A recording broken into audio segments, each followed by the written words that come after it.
Hello everyone, today I'll show you how to extract and save images from a PDF file as a BMP format using Foxit PDF Editor. Open your PDF file with Foxit PDF Editor.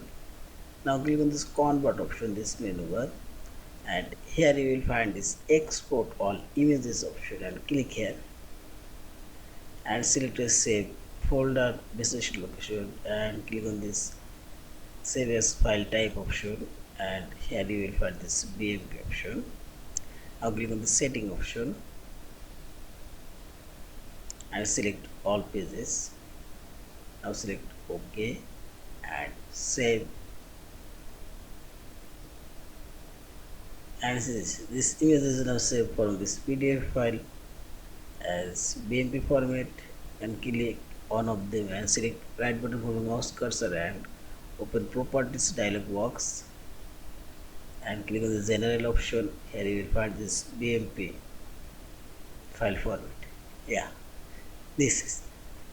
Thank you for watching. Subscribe, like, share and comments.